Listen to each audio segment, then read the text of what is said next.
नमस्ते, मेरा नाम है संजय सिंह और आप जुड़ चुके हो उस प्लेटफॉर्म के साथ जहां खबरें सच्ची होती हैं, अच्छी होती हैं, आपके हित के लिए होती हैं और झूठ को बेनकाब करने वाली होती हैं। आज कहानी सुनाते हैं उस लड़की की जो 6 साल में ही विधवा हो गई। उसके तमाम अरमान उसके पति की चिता के साथ जल गए और वक्त ने उसे सफदरजंग रोड के एक आलीशान बंगले के बाहर अकेला छोड़ दिया। कार में बैठी उस लड़की की गोद में था तो सिर्फ उसका 2.25 साल का वो बेटा जिसने 3 महीने में ही अपने पिता को खो दिया था। ये कहानी है इंदिरा गांधी की छोटी बहू मेनका गांधी की, जिसे वक्त ने सताया, परिवार ने सताया, लेकिन कोई भी उसका कद छोटा नहीं कर पाया। आज हम आपको बताएंगे इंदिरा गांधी और मेनका गांधी के बीच किस बात पर गाली गलौज हुई थी, क्यों इंदिरा गांधी अपनी छोटी बहू को देखना तक नहीं चाहती थी और क्यों आधी रात को उस लड़की को घर के बाहर भगा दिया गया। यह कहानी शुरू होती है एक विज्ञापन से। 17 साल की उम्र में ही यह ग्लैमर वाली लड़की मॉडलिंग में छा जाती है। यह लड़की एक विज्ञापन करती है और इस विज्ञापन पर नजर पड़ती है इंदिरा गांधी के छोटे बेटे संजय गांधी की। संजय गांधी को पहली नजर में ही अपने से 10 साल छोटी मेनका से प्यार हो जाता है। 1973 में दोनों की पहली मुलाकात होती है और 1 साल के भीतर ही दोनों का इश्क शादी के बंधन में बंध जाता है। इस घर में मेनका से 5 साल पहले भी एक बहू आ चुकी थी। वो लड़की विदेशी थी लेकिन मांग में सिंदूर भरती थी। उसका नाम एंटोनियो माइनो था लेकिन बदलकर हो चुका था सोनिया गांधी। सोनिया यानी संजय गांधी के बड़े भाई राजीव का इश्क, राजीव की जिंदगी और राजीव की धर्मपत्नी।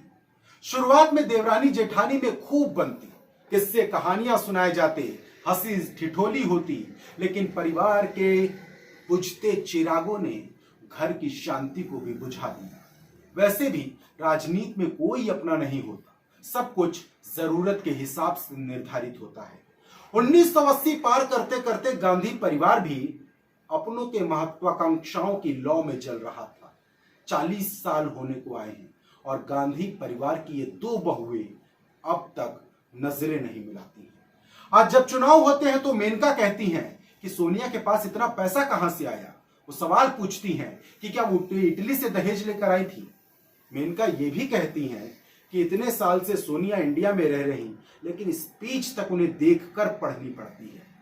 यह तल्खी तो तब ही पैदा हो गई थी जब मेनका के लिए गांधी परिवार के दरवाजे बंद कर दिए गए थे।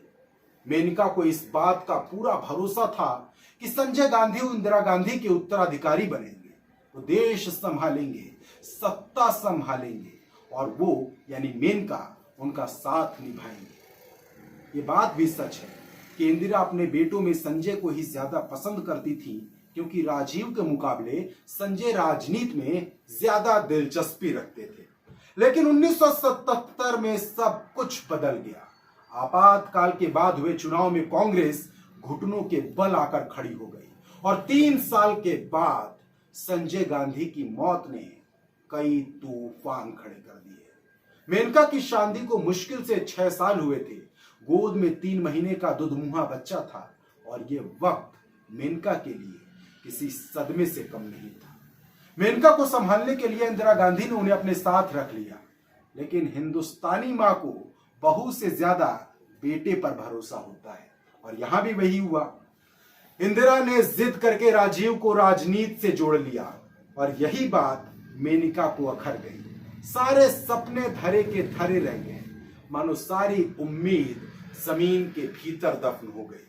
कहा जाता है कि मेनका इस बात का एतराज वक्त वक्त पर जताती रही और उनकी यही बात इंदिरा को चुभने लगी। 1982 तक गांधी परिवार के भीतरी रिश्ते उबलने शुरू हो गए थे। गांधी परिवार को करीब से जानने वाले पुराने चावल ये बताने से नहीं चूकते कि बहुओं में इंदिरा की पहली पसंद थी तो वो थी सोनिया गांधी। एक किस्सा यह भी है कि जब मार्गरेट थैचर के सम्मान में औपचारिक दावत हुई थी तो राजीव और सोनिया मुख्य अतिथि थे, जो कि पहली कतार में बैठे थे और विधवा मेनका साधारण सी पंक्ति में बैठी थी। मेनका की मनमानी का एक उदाहरण 1977 में इंदिरा देख चुकी थी। दरअसल 1977 के चुनाव के दौरान जब इंदिरा गांधी वाराणसी के हवाई अड्डे पर गईं तो उन्हें 2 घंटे का इंतजार करना पड़ा, क्योंकि मेनका तत्कालीन प्रधानमंत्री अपनी सास इंदिरा को छोड़कर बनारसी साड़ी खरीदने बाजार चली गई थी। मेनका की बातें और हरकतें दोनों ही इंदिरा को नापसंद थी। वो लोगों से ठीक से व्यवहार नहीं करती थी।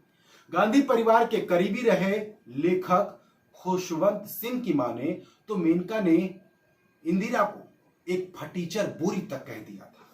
शब्दों की अभद्रता का यह दौर ऐसा ही चलता रहा और ऐसा चला कि गांधी परिवार में गाली गलौज तक होने लगी।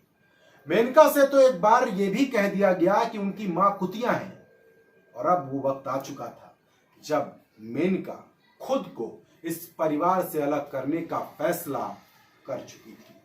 1982 में ही जब इंदिरा गांधी लंदन में आयोजित भारत उत्सव की शुरुआत करने गई थी, तब हिंदुस्तान में मेनका ने संजय विचार मंच नाम से एक प्लेटफॉर्म तैयार कर लिया।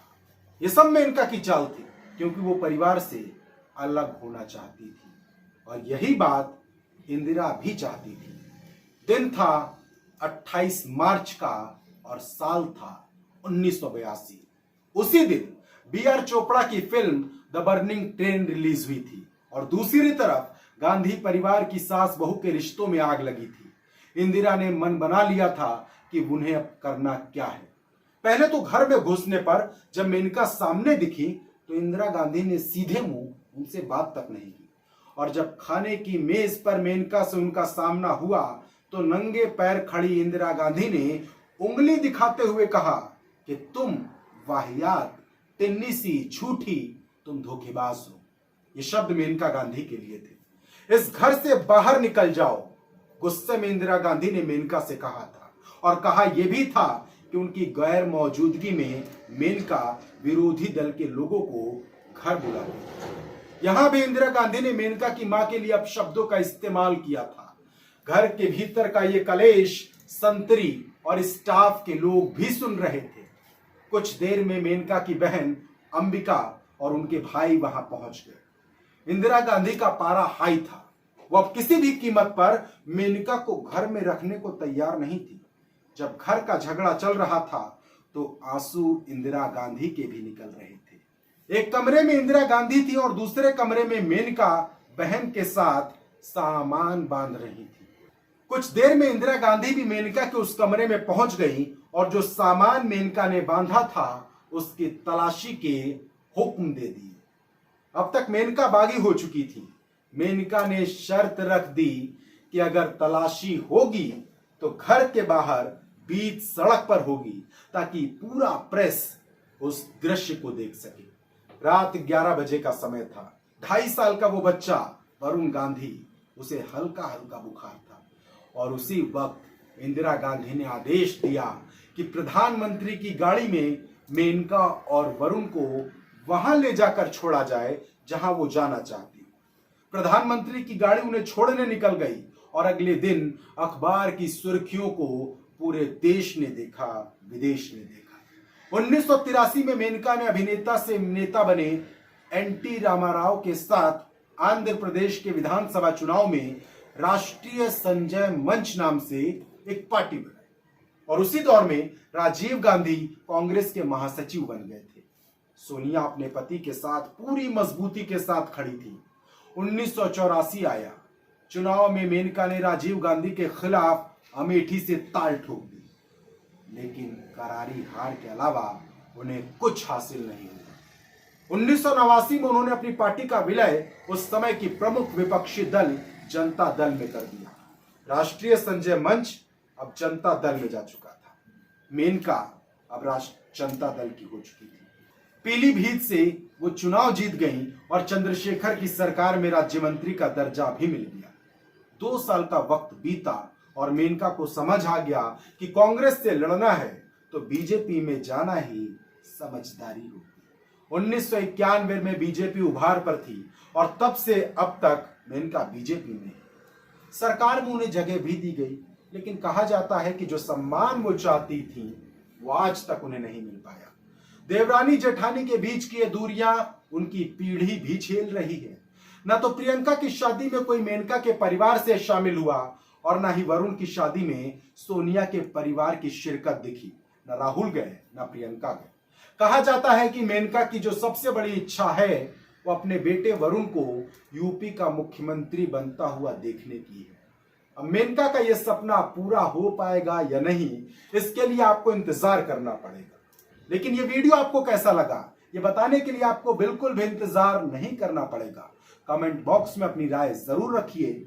साथ ही ऐसे वीडियो और देखने के लिए हमारे YouTube चैनल न्यूज वाले को सब्सक्राइब करें, क्योंकि यहां मिलेगी आपको सटीक जानकारी, सही जानकारी और देश की दिशा बदलने वाली खबरों की पड़ताल के साथ पूरी खबर।